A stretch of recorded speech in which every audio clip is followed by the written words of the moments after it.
car that is silent, a car that you could be able to approach the animals without making noise. So we're able to save currently about, I think, $110,000 per year on fuel. We're imagining a market where you can live a life combustion-free.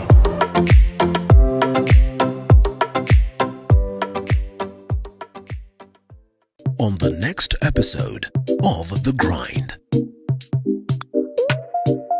From actuarial science to art, Angela followed her love for African craft to create the outstanding Kapulangu business. From one kiondo to a whole lot of African pieces. We curate pieces from over 15 African countries and retail. 15? Yes, Wow, 15. Okay. All this week we get to hear the story of African art as a business. Monday, 7:30 p.m. Are you worried about protecting your shambas, homes, forests, schools and factories? With Atlantic Barbed Wires and Chain Links, you will worry no more. Atlantic Barbed Wires and Chain Links is made of high quality materials that last longer without rusting due to high content of zinc coating. The only wire I sell here, it is Atlantic, which is the best quality. I used to have a lot of losses because of thieves. But thanks to Atlantic, I'm making 100% profit. Available in all major stores across Kenya. Manufactured by Rock Industries in Nairobi and Kisumu.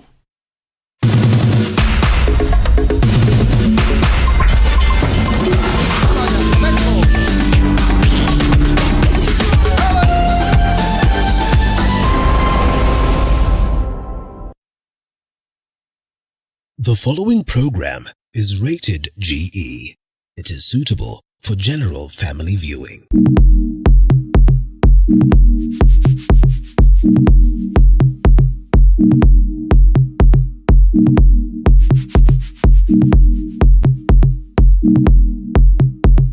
Hi and welcome to KILIMO Diaries. I am your host Sandra Wahito. Now in today's episode we are in Athi-River at Joel's farm, and a question I have for you is, did you know that the passion fruit is the third most popular fruit grown in Kenya? Yeah, it really is. And probably right now we'll be able to talk to Wesley, who will get to tell us why it's the third most popular and if it should get to the first and be the most popular fruit grown in Kenya. But before that, we'll be asking Wesley to introduce himself, tell us what he does at Joel's farm, and what they grow apart from passion fruit. Karibu. Asante sana. Yes. I'm Wesley Kiprotich, farm manager at Joel's farm. Yes. Here at Joel's farm, we have very many crops that we are doing. Okay. But we are squarely measuring on the passion. Yes. Because we've seen the benefit of passion. Yes. Despite being a plant that can actually tolerate very many pests and diseases, okay, it can also thrive well in some places with a lot of hardship or advanced or bad weather condition. Yes. Yeah. Okay, all right. Wesley, now getting into the statement I had earlier told people, do you think now that passion is the third most popular, do you think it could probably beat the avocado? And why do you think it would beat the avocado? Yes, now passion being in the third place at the moment. At the moment, yes. In my view, passion within a very short time, coming 2 years or 3 years to come, yes, passion will be number one in Kenya. He said it. He has said it, okay. Bearing in mind that many people are going for the crop that is less intensive, crop that can consume less water. Yes. But in return, you get more money out of it. More money out of it. Yeah. Amazing. Yep. So now with the passion fruit, because that's what you're focusing here at Joel's farm, yes, which variety and what varieties do we have and which one are you growing here? There are so many varieties at the moment. Okay. Almost 5 of it. Okay. But here at Joel's farm, we are measuring on the yellow passion. Yeah. So the reason as to why we are measuring on the yellow passion is because it is less prone to pests and diseases. Okay. You can easily manage. Yeah. And then one more thing is that they have a tendency of high carrying capacity. So the apportion rate of the flowers and the fruit is less. Okay. Unlike some other varieties. Okay. it is also nice, best variety because considering the ecological zones that we are, this is the best varieties that best suit this place. Okay. Yeah. All right. Now, speaking of the zones that we are in terms of now the requirements of growing this yellow passion, to be specific, what are the requirements in terms of soil? What soil type are we looking at? Yes. What altitude are we looking at? Yes. Temperature-wise, rainfall-wise? Yeah. Yeah. So, with the yellow passion, it requires an altitude of 0 to 800 meters above the sea level. Oh, nice. Now, that is, and then the average rainfall should be between 600 to 1,000 millimeters by year. But without, even when you receive less rainfall per year, you can vade it directly. Okay. So it doesn't majorly require you to have the rain. Yes. So there are so many more technologies that have come in place that are enabling us to do passion farming without straining ourselves so much. Yes. Yeah. And in terms of the soil, should one be considerate about what soil passion fruit can grow in? Now the soil should be well aerated soil. Should be the soil that is it enables the roots to penetrate. Okay. It doesn't specifically select the type of the soil. Okay. It can grow in any other type of the soil. Okay. But the major thing is that it should be aerated soil. Okay. All right. Yeah. Okay. And then one more thing, the soil should actually be able to hold water. Oh, to hold water. Yeah. Yes. So, because the plant will need water at each and every other time. Yes. Definitely. And now speaking about water, and you saying that you don't have to be in an area that rainfall is there. Yes. Of course, there are different irrigation methods. Yeah. Which one are you now using at Joel's, and what are the benefits of that specific irrigation you're using? Here at Joel's, we've measured on the button rivers. Okay. The reason as to why we are using button rivers because they are precision.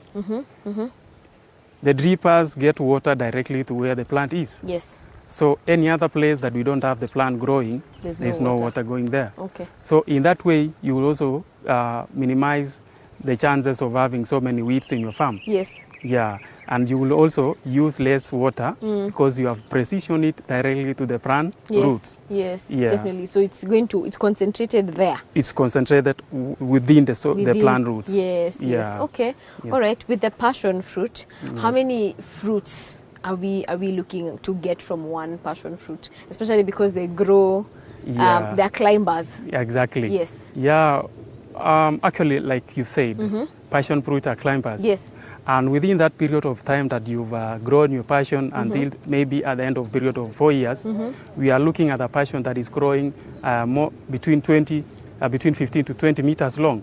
Wow. So, bearing in mind that it only takes 6 months for the passion fruits to start producing the flowers. Okay. And then after the production of the flowers, it takes 75 days for you to start harvesting. Wow. So, talking about the time that we are talking about a range of 4 years, you see, one passion fruit can give you as many even up to 10 kilos per plant. Yeah, especially because it continues to climb. Yes, even it continues to climb. Yes. Okay. So management only comes in. Yes. Now let's talk about that management part, and also adding challenges, because even during the management, there are challenges that you face. Exactly. What does that look like, especially when you're managing passion fruits? What are the challenges that you're also experiencing as you continue to manage them and maintain them? One of the challenges was the fluctuation of the rain. We don't receive good rainfall. Yes. That's why we've sorted into the button drip irrigation. Yes. So that was one of the challenges, water. And we get water from our rivers. And with our rivers, we know there is a lot of pollution. Yes. So we've also invested in a system that filters water first, it cleans it before it comes here. Before it comes here. Because it could be carrying diseases or pests that will come and harm the plant. Exactly. Okay. And like I said before, this passion, we are doing it organically. We are doing it organic way. Yes. So there is no use of chemical. At all? Even no spray programs? Okay, our spray programs we are using the product that are certified by EcoSad. Yes. Yeah. Okay. Because they are environmentally friendly. Okay. Yes. All right. Yes. Okay. So we have the challenge of water. You have the challenge of water. Yes. And then we also have the challenge of pests and diseases. Bearing in mind that we are growing it organically, yes, doesn't mean that we are killing the pest, but we are controlling them to a manageable level. Okay. So at times you find there are pests that are unique, that attacks our passions. Yes. So in that, we need to put in more extra effort to see how we are going to control them. Yes. Yeah. Okay. So that's one of the challenges Is that there we are any facing. other challenge? Challenge that we are also facing here is mites. I mean, the mites are referring to termites. Yes, the termites. The yes, 'cause of termites. the So, wood. like you see, our support is Wood. wood. Yes. Yes. So you find the wood is more attacked by the termites. Yes. So at times you may find the support system has already fallen, and when it falls, there are losses that accompanies it. Yes, Yeah. yes. So it that's falls. So those are some of them. Yeah. Okay. So in the part of maintaining, in terms of pruning, weeding, how is that like? Because I believe also there might be a challenge. Probably you could make us aware about. Yes. Okay. When it comes to pruning, one has to be very cautious on selecting which vines are supposed to be pruned. Okay. Yes. Now we have our workers who we've already trained them And how to look out on for. how to look out for what to take out. Because at times it's only not the vine that that living vine that you are taking out of the plant, but also there are dead woods, there are dead vines that one has to pull it out. But that that one you have to do it very carefully. Okay. Unless you start causing the portion of the plant, that is dropping the flowers, you will drop also the young fruits. Yeah. Yeah. So one has to be very careful when doing that. Okay. Yep. So as you've said, one needs to look out for certain things like the flowers and the fruits. Yeah. As you prune. As we prune. Okay. Yeah. Then you said spraying, you use certified. We use certified farm inputs. Yes. Yeah. Yes. Okay. Basically, that comes in when you are handling all the good agricultural practices. Yes. That are set in place. Yes. Yeah, because worldwide there are good agricultural practices that have been put in place. It's a laid down procedure that one should follow. Yeah. Yeah. Okay. So that is what we are very keenly on observing. Yes. Okay, all right.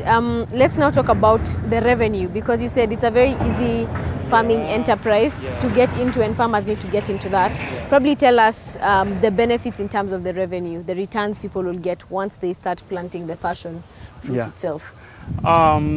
Okay, I can say one of the returns is that you are assured of the 99% survival rate with this type of passion. So you won't lose a lot. Yes. We know there are challenges that come in. Yes. But it is an assurance that you won't. Yeah. So bearing in mind that it is an assurance, that means every plant will give you a maximum production based on the plant and the acre and the area that you've actually farmed. Yes. So if we are looking into like 10 kilos per plant within a set period of time, yes, when you calculate the number of plants that you have in your farm now and see the income or the expenses that you've put in, you will see there is a bigger margin of profit. Yeah. Okay. All right. Okay. Thank you, Wesley, so much for that insight about what happens here at Joel's farm. Yeah. And for you, the audience, will be coming back after the break with an expert who's able to tell Wesley on how, or give him solutions on how he can better the passion fruit farming. So don't move. We'll be right back.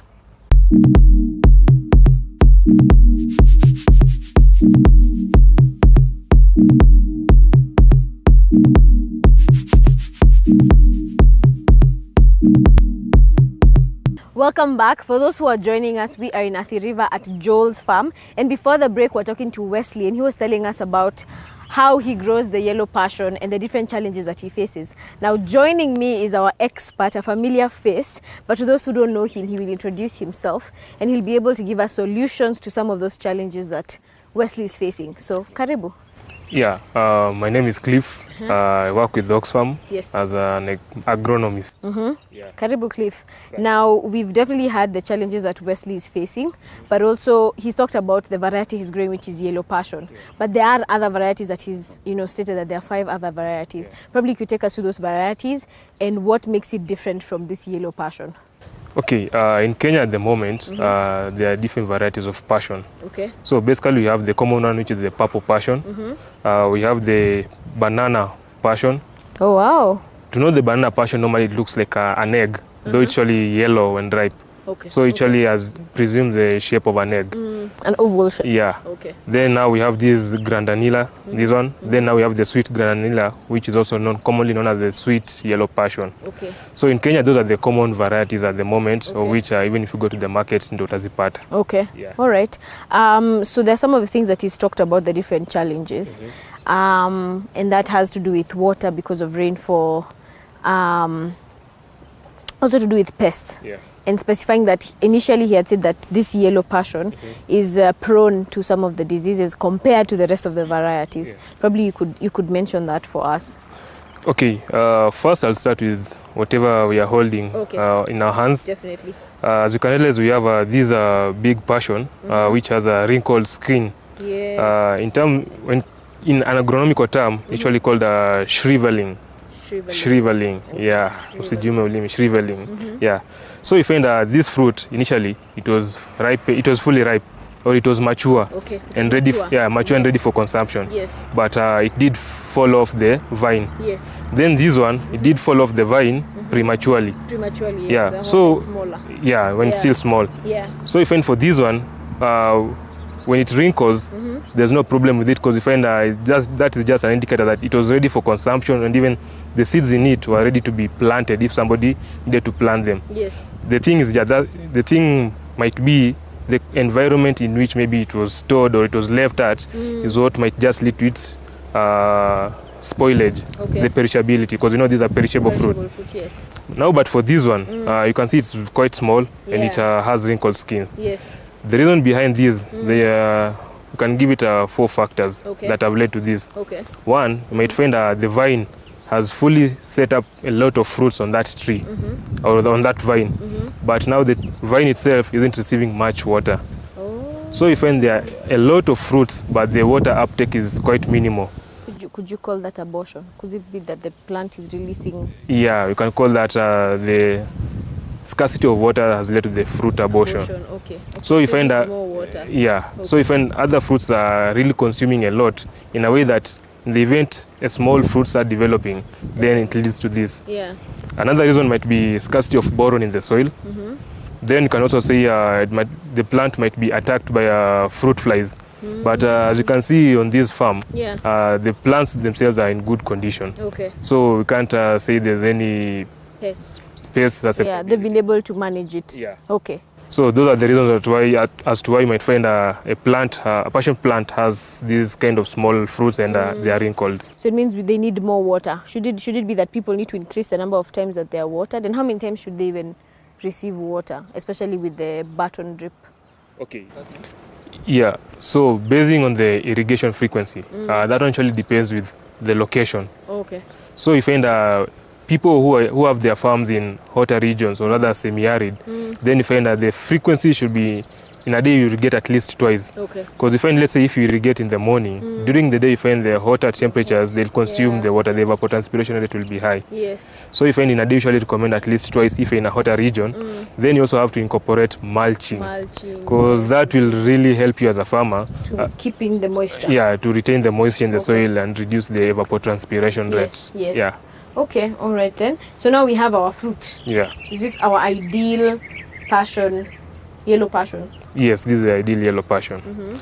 So you find for the yellow passion, normally what is usually recommended, for you to harvest this fruit, normally you should wait for at least the moment it has started turning yellow-like in color. Okay. Because from the green. Yeah, from the green. Yes. Because this fruit has a high perishability rate, and unless your market is kind of guaranteed, whereby nikitoa hapa soko ni pale napeleka direct. Yes. Then that is when maybe you can wait for them to turn that pure yellow.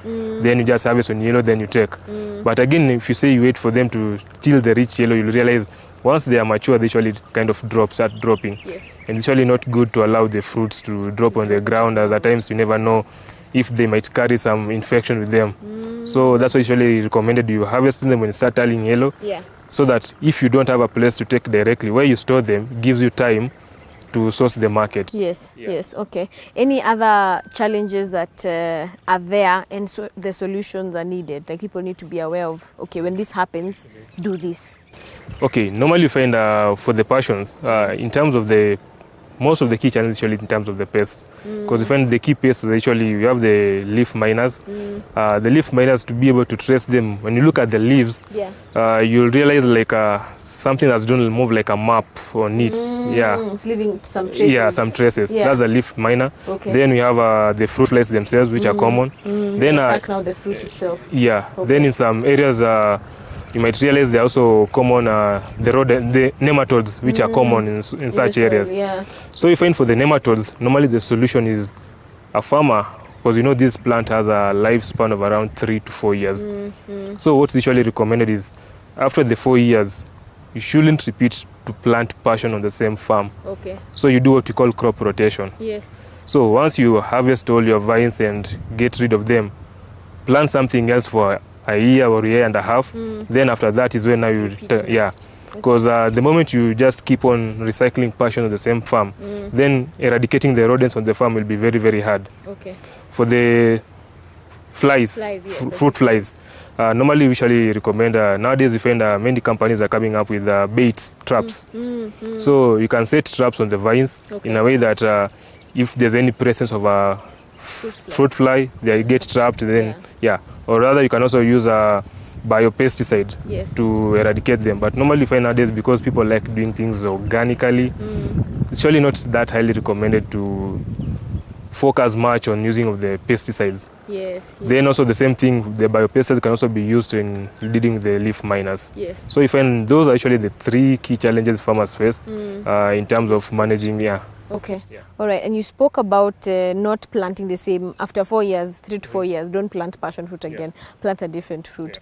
Now I can see we have space within the passion fruit and the vines. Are we encouraged to do intercropping?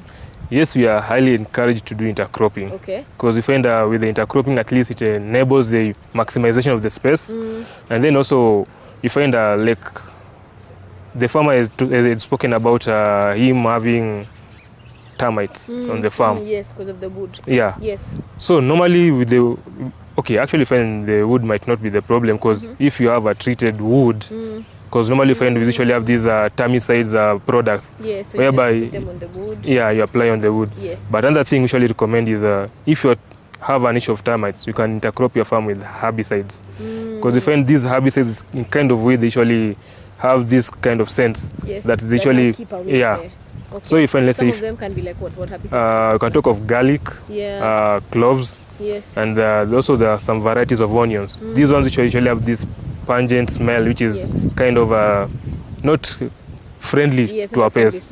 So you basically get to keep away using pesticides and now use organic, still planting your garlic, but you're using it as a way to keep off the termites. Okay, all right. Now as we get into now the benefits, what are the benefits like for the passion fruit? What are some of the benefits? Because for one, probably they just think it's just a fruit, a normal fruit. Does it have any benefits? Probably would like to know what benefits the passion fruit has. Okay, even before we talk about the benefits, normally we've spoken about being harvested when it starts turning yellow, like yellowish, So first we can talk of maybe the value addition. Okay, let's get into that. So you find normally for all passion, regardless of which variety it is, most people usually like them because of in terms of being able to use them for juice purpose. So you find normally when you harvest it, first one has to wash. If that is when you want to process it to a juice, the natural juice, you wash it and you dry it. Then once you dry it is when now you extract the flesh in it, this flesh seed-like in it. The seed-like, So one can extract them and consume them that way in the natural state. But if maybe you are in kind of way in a business and you want to keep it organical by not adding other preservatives, yes. and you want to preserve it maybe for a longer duration, normally there's a product called sodium bisulfite. Okay. That is the one usually recommended most because even in terms of its impact on the human health, it's not much compared to those other who had extreme number of chemicals to preserve it. Yes. So with the sodium bisulfite, at least maybe you can, if you're doing it on large scale, you're able to preserve it for almost a year. Yeah. Oh, nice. Okay. All right. Then, so that's a way. Yeah. Juicy. Yeah, juicy. Okay. Then you find these passions are actually rich in nutrients. Yeah. So you find in terms of the vitamins, vitamin C, E, and I think also K, actually the key vitamins in the passion. Yeah. So you find as a human, they kind of benefit you a lot in the sense that it helps in prevention of the chronic diseases in the human body. So you find normally the way they usually say an apple a day keeps the doctor away. Should now say a passion a day keeps the chronic diseases away. So true. Yeah. Yeah. Okay. All right. So we've spoken about the value addition, which is mostly juice. Yeah, juice. Most people use that juice because everyone is moving away from sodas and juices that have preservatives. So we have the passion juice. In terms of the benefits, we've seen the vitamins that are in it. Just as we finish up, probably talk to us about what people need to look out. Is it important to have an agronomist to help you walk through the process of planting and taking care of the passion fruit? Okay. For passion farmers, what we advise them, yes, that is an aspect you have to consider. Because we find having an expert is a key critical thing. Because we find this plant, you can either plant it from seed or maybe even a seedling. So for those who use seedlings, you have to get an assistance on how you'll get to train them so that they can be on this level. So when you train them, you need assistance for someone to advise you, because you find these poles, you don't just take any pole, because you find they also have the dimensions which you have to focus on. So you find that it's always good to have an agronomist to guide you on that, because in the long run, working with an agronomist also helps you to increase in terms of the products and the quality of the fruits. Yes, indeed. Okay, all right. Thank you, Cliff, so much for, at least helping out Wesley as he continues to farm his passion fruits. Thank you for giving us advice and just the importance of the passion fruit. Or hopefully it could be the #1 next fruit, beating avocado and mangoes. Okay, all right. I do hope that you guys have learned a lot about the passion fruit and seen that definitely it might just be the most popular fruit in Kenya, and definitely the returns and the benefits that it has. Remember to catch us next week, same time but a different place, right here on KILIMO Diaries.